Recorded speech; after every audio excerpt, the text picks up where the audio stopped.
And most of us, I presume, have come here this morning or go to church or anything because our life is so monotonous, so lonely, so utterly meaningless. And we want to find something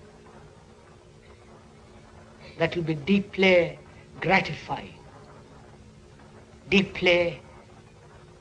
that will bring about deep content. So, why are we discontented, and with what?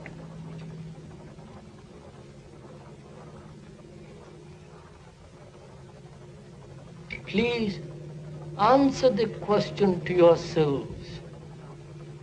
The speaker will go into it, but you have to answer it for yourself. The talks and the writings of Krishnamurti have, over the past 4 decades, given him a unique position as one of the more challenging and authentic voices of our time. The series, of which this is the concluding program, represents the first time that Krishnamurti has allowed his talks to be filmed. Thacher has continued, Ojai has not.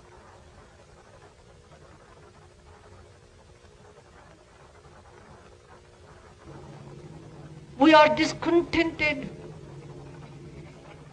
through comparison.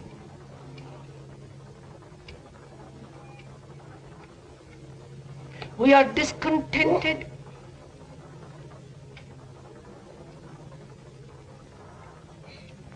to bring about a change in what is.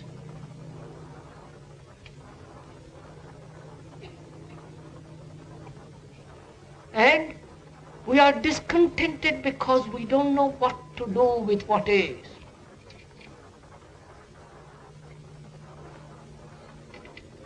And being discontented with what is, we develop the idea of what should be, the ideal, the utopia, the gods, the heaven, and so on and on and on. So our action then is based on an idea, and the approximation to that idea is action. Then I am discontented with what is, and I want to be something different from what is, the idea being rational or irrational thought put together as an idea or an ideal, and I have that ideal, and that according to that ideal I live, which is called action.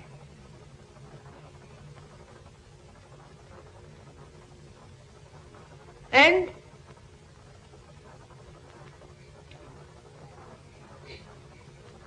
there is conflict between what is and what should be.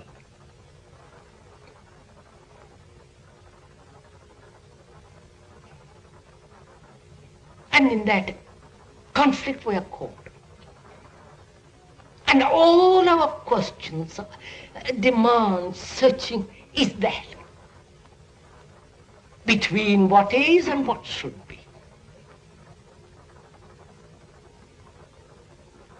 And the greater the tension between what is and what should be, the greater the neurosis. And also greater if one has the capacity to express that conflict verbally. In the theater, in music, in art, in so many ways, literature and so on.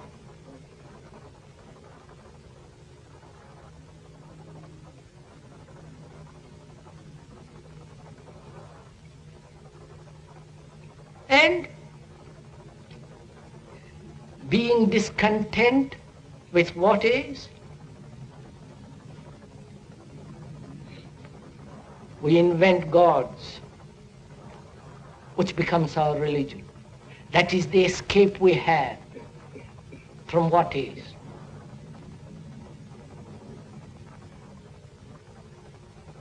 And is it possible to radically change what is? That is the real search, not the other.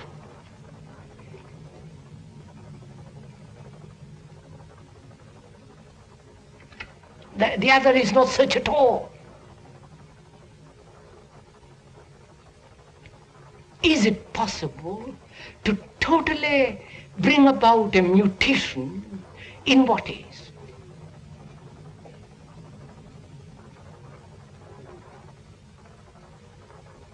And to go into that, to go into this question of bringing about a total revolution in what is, one must have an extraordinary sense of awareness.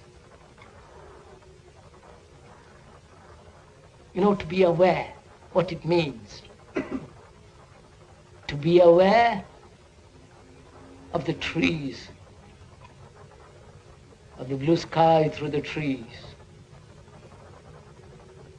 of those hills beyond, of that noise of a motor, of the colors that are there in front. Just to be aware. And to be aware so choicelessly, you know very well that you can't change it.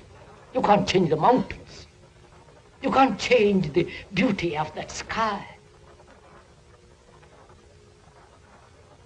But when we are aware of what is, we want to transform it. We are endlessly active about it.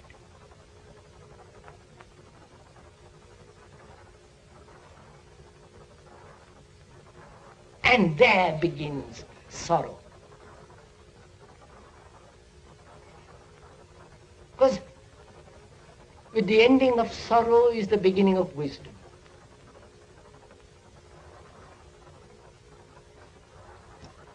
And the ending of sorrow is the understanding of what is. And the understanding of what is can only come when you observe, when you are aware, when the mind is incapable of wanting to change what is, which doesn't mean it is satisfied with what is.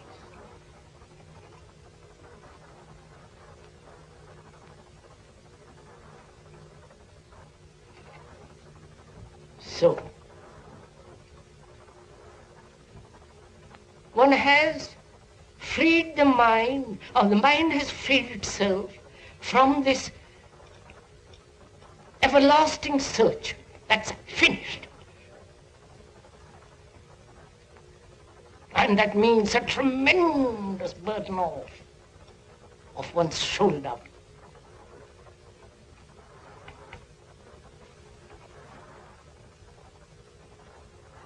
Then being free, you can look.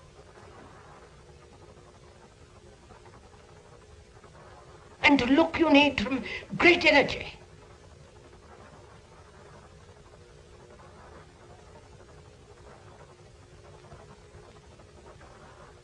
And that energy comes only when there is this awareness without conflict. This awareness in which there is no conflict of any kind. Just observation. And there will be conflict only as long as there is the observer and the observed, which is what is. But what is the observer. Please don't learn phrases, but see the actual fact. Then you will find that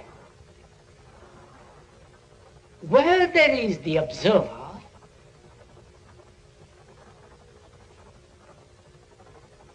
the center, the sensor, the experiencer, the entity that is always creating the division between the observed and the observer.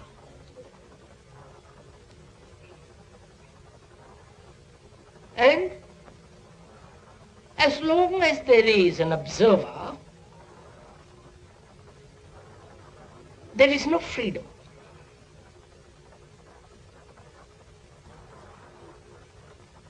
You know, every object,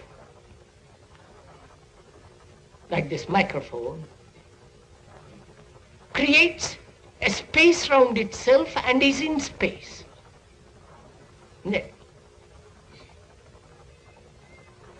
The object, and not only outwardly, but an object inwardly, as the me, as the experiencer, as the I, as the thinker. That center creates a space in consciousness. This space in consciousness is always limited because there is always the center. Right? One may expand this space from the center, and however much you may expand, it'll always have a border, a frontier. And therefore, that space is always psychologically limited. And therefore, there is no freedom in that space.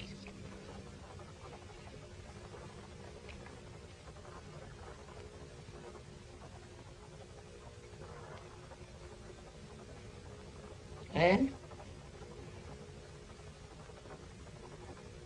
that center, that observer, is obviously memory.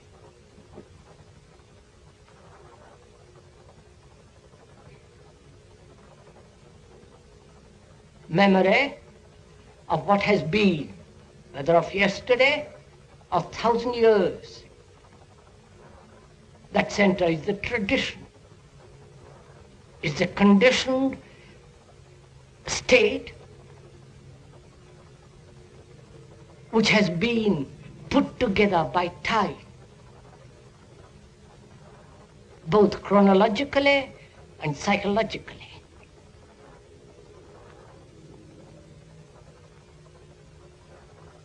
That center is the accumulation of knowledge, experience. It's always, that center is always the past.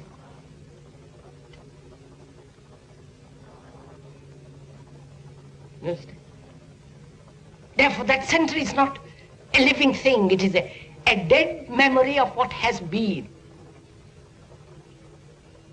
And when it creates a space, whether it's very, very, very small round itself, as most of us do, concerned with itself endlessly, its activities, its propositions, its ideas, it's a shabby little thing round itself. And that can expand. But however much it may expand through various tricks of thought, of compulsion, of drugs, it is always within the space which the center has created. And therefore, there is no freedom, and therefore there is no peace at all.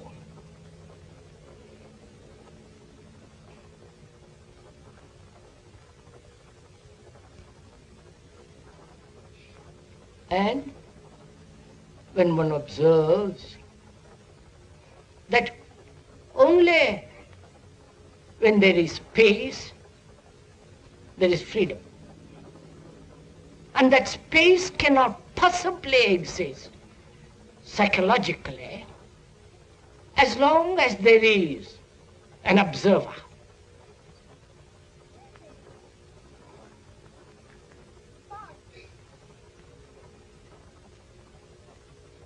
Right?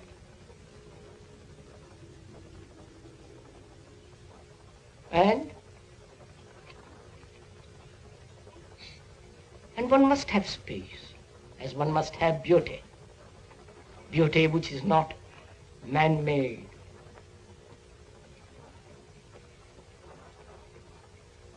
And is it possible then, if there is no time at all, to end what is, to end the observer, and therefore to look without the interval of time? You know,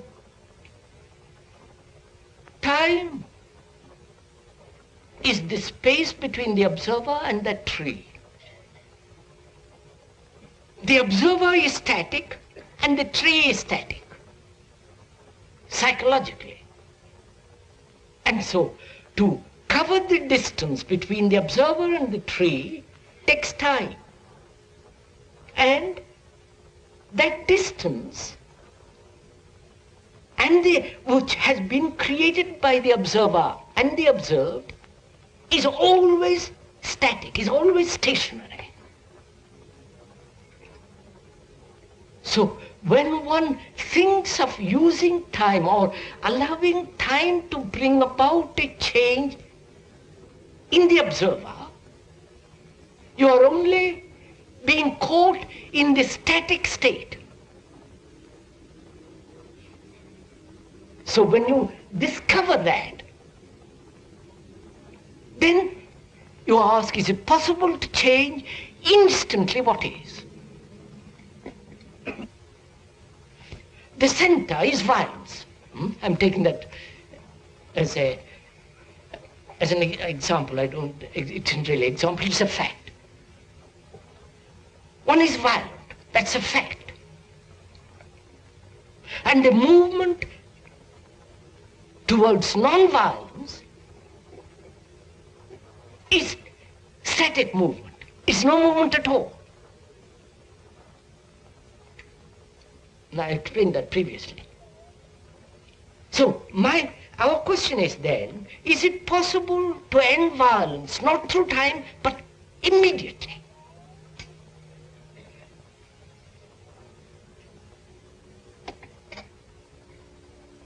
Because if there is observer, he's always limiting the space, and therefore there is no freedom. Therefore, as long as the observer exists, every form of attempt to transcend it, to go beyond it, is still a waste of time. So our question then, is it possible to end what? The observer, not what is.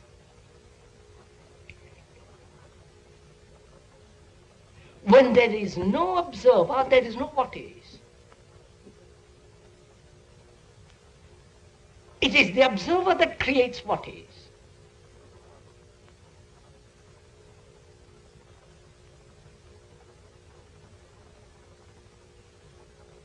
So, how is it possible to end the violence, aggression, all the rest of it, the immense hatred that one has stored up, resentment?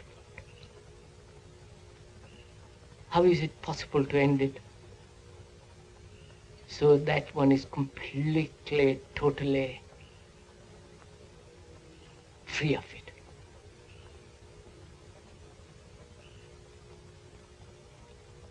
Probably one has never asked this question. Either one has said it, one puts up with it, gets used to it, and carries on. But if one puts that question, either you put it casually, or you put it with intention to find out.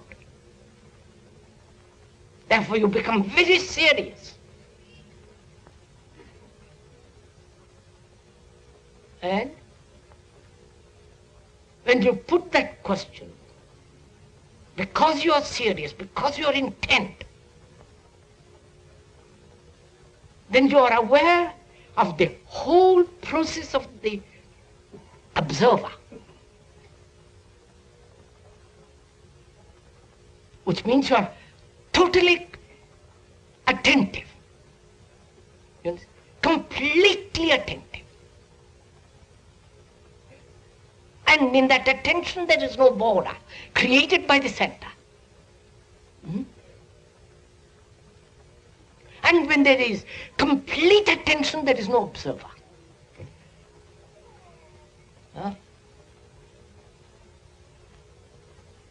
Look, when you look at those mountains behind the speaker, they're blue, they're straight line, and the valley, and so on. When you give your complete attention to look,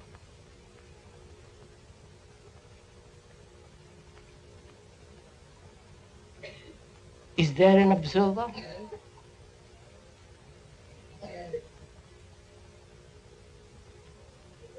The observer comes into being only when in that look there is inattention, which is distraction.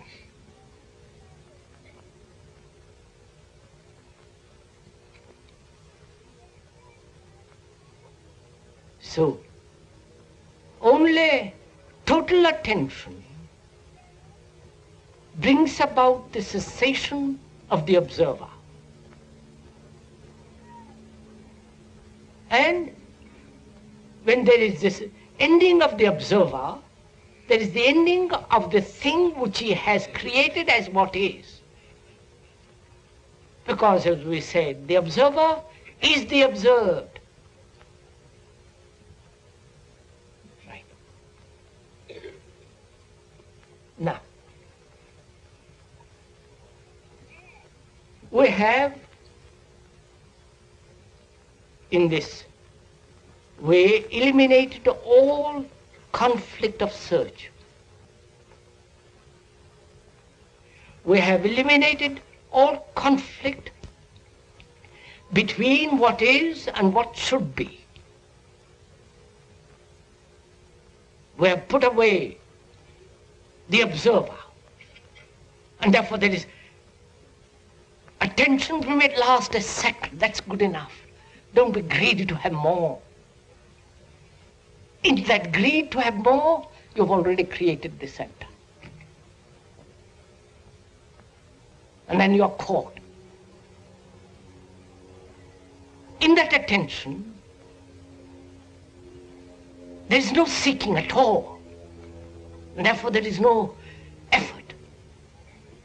So the mind becomes extraordinarily alert, active, silent. Then only can the mind be in a state of no experience.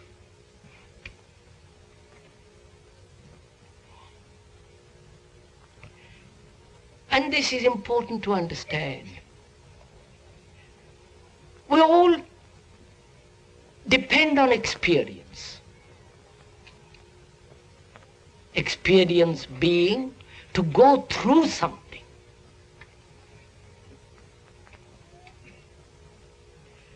We all depend on experience to keep us awake, a challenge, a question, an external impetus, influence, to keep us awake. Naturally, for the moment, that challenge, that external force keeps awake for a few minutes and one goes back to sleep. So one depends constantly on experience to keep awake. And when one realizes that, you reject all outward stimulus, all outward or inward experience. Then one can ask, can the mind be so intensely alert without experience? And if it is made alert through experience, it is not alert. Obviously. experience makes me love, then it's not love. Behind it there is a motive.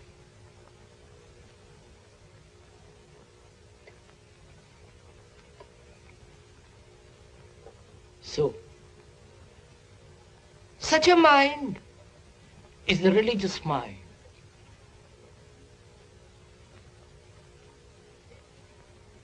No longer seeking, no longer demanding experiences, is not caught in visions.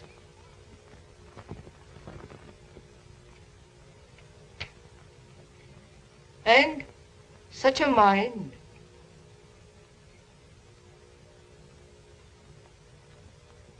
has an activity totally different, at a different dimension,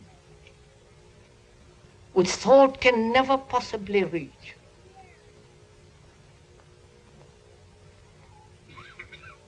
Thought has a place, very small place. But when one realizes that, thought has no place at all. Which doesn't mean you live on ugly little sentiments, emotions.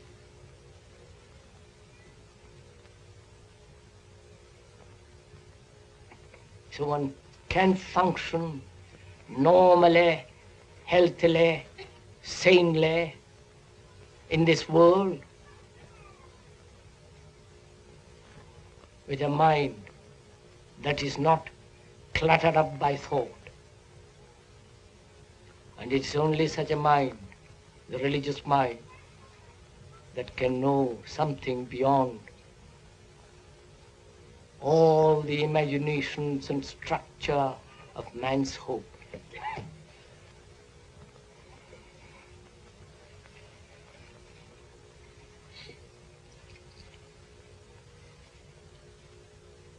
This has been the concluding program in a series of 8 presenting the talks of Krishnamurti. In his writings and talks over the past 4 decades, the insights and the challenges of Krishnamurti have attracted an ever-increasing audience in Europe, Asia, and America.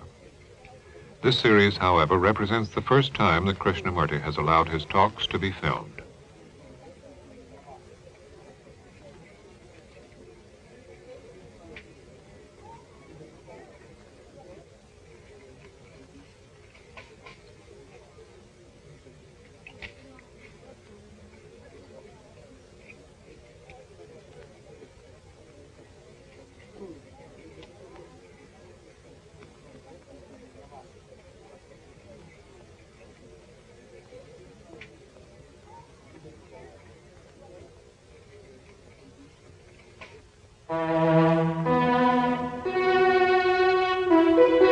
This is NET, the National Educational Television Network.